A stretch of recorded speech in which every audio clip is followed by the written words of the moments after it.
Ang kwento ay nagaganap sa Mexico at nagsisimula ito sa isang lalaking nagngangalang Joe, isang magsasaka ng abokado na nahihirapang panatilihin ang pagpapatakbo ng bukid.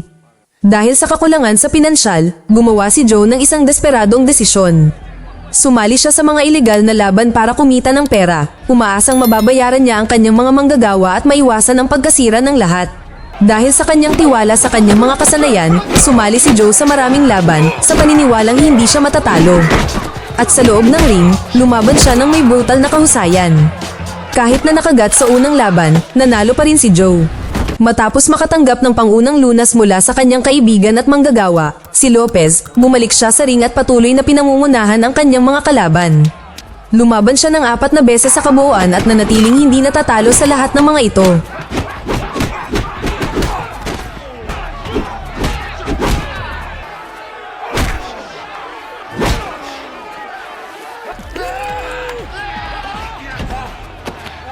Ngunit nang kumita siya ng sapat na pera para matustusan ng 2 buwang sahod, nagpa siya si Joe na umalis sa eksena ng labanan.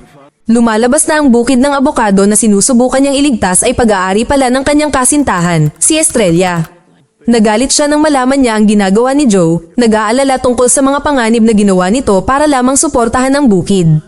Ngunit tiniyak sa kanya ni Joe na gagawin niya ang lahat upang protektahan ang pamana na iniwan ng kanyang ama. Nangako pa nga siya na balang araw ay pakakasalan niya ito. Mula sa sandaling ito, nabunyag na si Joe ay hindi lamang isang ordinaryong magsasaka. Isa siyang dating mersenaryo, sinanay sa iba't ibang estilo ng pakikipaglaban. Dahil doon, sinabihan niya si Estrella na huwag masyadong mag-alala tungkol sa kanyang kaligtasan. Di nagtagal, nang maubusan ng supply ng pagkain, hiniling kay Joe na samahan ng isa sa mga manggagawa, si Marco, upang bumili ng mga groceries sa isang kalapit na palengke. Habang nasa daan, sinubukan ni Marco na banggitin ang mga ilegal na away, ngunit iniwasan ito ni Joe. Simple lang ang mahalaga sa kanya. May utang na loob siya sa ama ni Estrella sa pagtanggap sa kanya at higit sa lahat, tunay niyang mahal si Estrella. Pagdating nila sa palengke, bumili si Joe ng mga supply mula sa isang tindera na nagngangalang Maria. Ngunit nang papaalis na sina Joe at Marco, isang lalaking nagngangalang Chavez ang dumating. Siya ang anak ng mafia boss na kumokontrol sa lungsod. Naramdaman ng kawalan ng respeto ni Joe, nilapitan sila ni Chavez at tinutukan ng baril si Marco. Dahil ayaw niyang lumala ang sitwasyon, pinili ni Joe na lumayo. Ngunit habang paalis sila, biglang binaril ni Chavez si Maria ng walang pag-aalinlangan na nag-iwan kay Marco na lubos na nagulat. Hindi doon nagtapos ang sitwasyon. Lalong naging mausisa si Chavez tungkol kay Joe, lalo na nang maramdaman ang pagsuway nito. Sinimulan niya at ng kanyang mga tauhan na habulin sila. Mabilis na umalis si Joe sakay ng kanyang sasakyan, ngunit ang pagtakas ay nauwi sa kapahamakan nang bumangga siya sa isang puno. Sa ilang sandali, nawalan ng malay si Joe. Samantala, kinaladkad palabas ng sasakyan si Marco at malapit ng patayin agad. Ngunit nang tila wala ng pag-asa ang mga bagay-bagay, biglang lumitaw si Joe, armado at handa. Walang pag-aalinlangan, pinatay niya si Chavez at lahat ng kanyang mga tauhan. Pagkatapos ng kaguluhan, hiniling ni Joe kay Marco na tulungan siyang ibaon ang lahat ng ebidensya. Nilinaw din niya na ang lahat ng nangyari ay dapat manatiling lihim.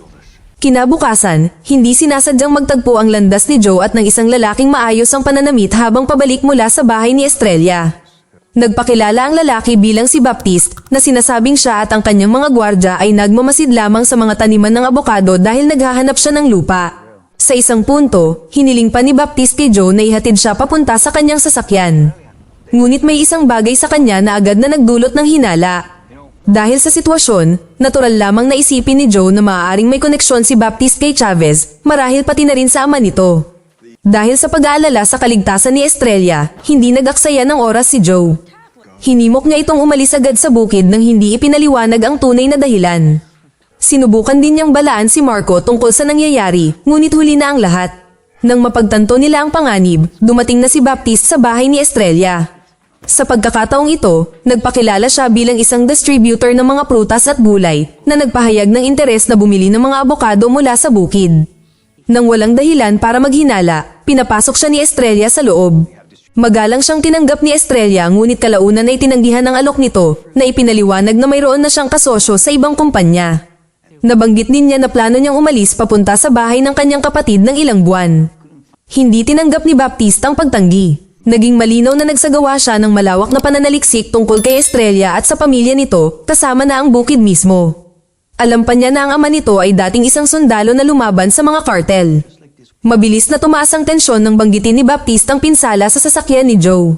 Isiniwalat din niya na kasalukuyang iniimbestigahan ng pulisya ng Federal ng Mexico ang pagkamatay ng anak ng isang pinuno ng mafia, isang lalaking konektado sa isang makapangyarihang tao na kilala bilang General L.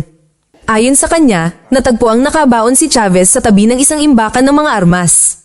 Nang dumating ang isa sa mga tauhan ni Baptiste, lalong lumala ang panganib. Naramdaman ni Joe na mapanganib ang lalaki. Di nagtagal, umalis si Baptiste, casual na ibinigay ang kanyang numero ng telepono.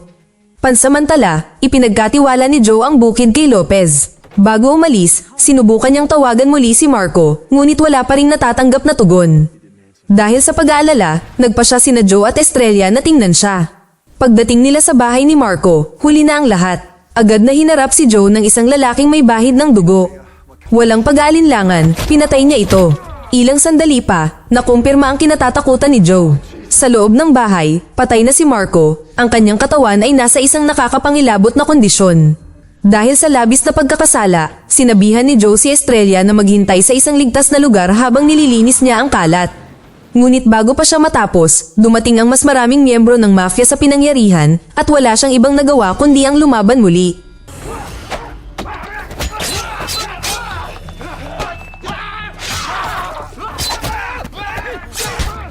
Pagkatapos mapabagsak ang lahat ng mga gangster, dumating si Baptiste at ang kanyang mga tauhan na napilitang tumakas muli si Joe. Agad na nagsimula ang pangangaso at nagkalat ang mga tauhan upang tugisin siya. Ngunit sa pagkakataong ito, handa na si Joe.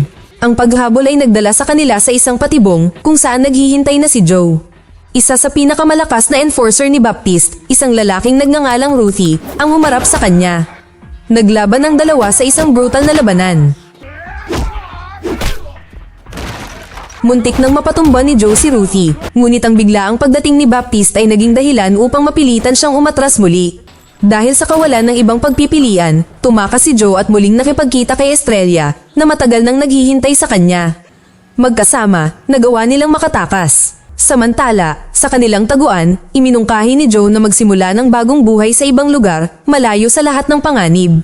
Ngunit tumanggi si Estrella na talikuran ng bukid na naipasa sa kanyang pamilya sa loob ng maraming henerasyon. Sa halip na tumakbo, pinili niyang lumaban. Hiniling niya kay Joe na turuan siya kung paano ipagtanggol ang kanyang sarili, determinadong manindigan. Kasabay nito, nakipagkita si Baptiste sa isang kinatawan ng pinuno ng mafia at sinabing napabagsak na nila si Joe. Nagulat si Ruthie na nakaramdam ng kakaibang kasinungalingan. Ngunit iginiit ni Baptiste na ang lahat ay bahagi ng kanyang sariling plano.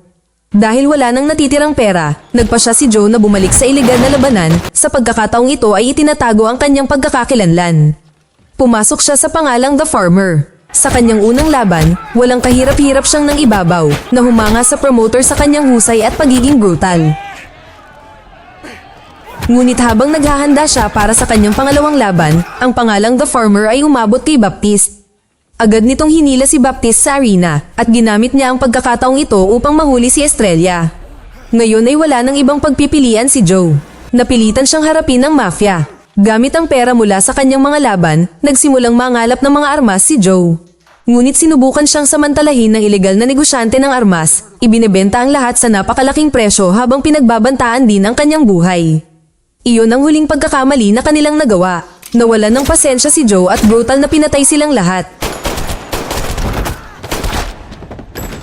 Samantala, ang sakahan ni Estrella ay nakuha na ng mafia. Dahil wala nang natitira upang pumigil sa kanya, pumasok si Joe sa bukid at sinimulang patayin ang mga miyembro ng mafia isa-isa.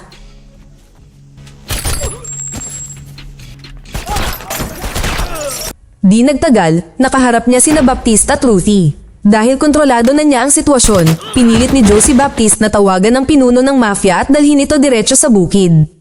Ngunit nang palayain na ni Ruthie si Estrella, may hindi inaasahang nangyari. Si Baptiste ay hindi gaya ng iniisip ni Joe. Pagkatapos ay dumating ang malaking pagbabago. Walang babala, biglang hinarap ni Baptiste ang sarili niyang kakampi at pinatay sila kaagad. Sa sandaling iyon, sa wakas ay nabunyag ang katotohanan. Hindi lamang basta kaaway si Baptiste. Isa siyang negosyanteng ginamit ni General L sa loob ng maraming taon na pilitang magsagawa ng maruruming gawain para sa mafia. Ngayon ay dumating na ang araw. Sa halip na maglingkod sa kanila, pinili niyang sumugal at kumampi kay Joe, nagtulungan upang lipulin ang mafia na pinaghaharian ng lungsod. Sa sandaling iyon, dumating ang pinuno ng mafia, kasama ang kanyang buong hukbo. Humakbang si Joe dala ang isang plano, na nag-aalok ng tila isang kasunduan na maaaring makinabang si General L. Sa hindi malamang dahilan, ibinaba ng pinuno ang kanyang armas. At sa sandaling lumitaw ang pagkakataon, sinamantala ito ni Joe. Sa sandaling bumukas ang pinto, mabilis niyang binaril ang boss ng mafia. Nang mawala ang kanilang pinuno, nawalan ng kontrol ang mga puwersa ng mafia at nagsimulang magpaputok ng walang humpay. Ngunit nakahanda na sina Joe at Baptiste. Lumaban sila ng walang pag-aalinlangan. Kasabay nito, sumali si Estrella, kinuha ang isang machine gun at pinakawalan ang kanyang naipong galit laban sa natitirang mga kaaway. Mabilis na nauwi sa kaguluhan ng labanan. Lumabas sina Joe at Baptiste, naghiwa-hiwalay upang harapin ang mga paparating na mga kaaway mula sa iba't ibang direksyon. Isa-isa, natalo nila silang lahat. Sa huli, nagawa nilang tatlo na lipulin ang buong puwersa ng mafia.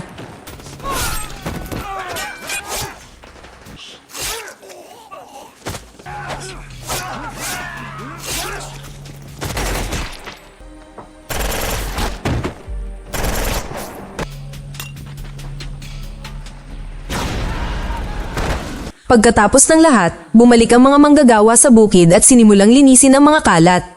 Sa unang pagkakataon sa mahabang panahon, sa wakas ay malaya na ang lugar. Lumayo si Baptiste sa lugar, nakahinga na dahil sa kalayaang hindi niya naramdaman sa loob ng maraming taon. Hindi na nabubuhay sa ilalim ng anino ng mafia. At nang maayos na ang mga bagay-bagay, sa wakas ay tinupad ni Joe ang kanyang pangako. Nag-propose siya kay Estrella sa kanyang natatanging paraan gamit ang pin ng granada bilang simbolo. At doon nagtatapos ang kwento. Mag-subscribe para sa higit pang mga video na tulad nito, i-on ang notification at mag-iwan ng like para matulungan ang aming channel. Salamat sa panunood.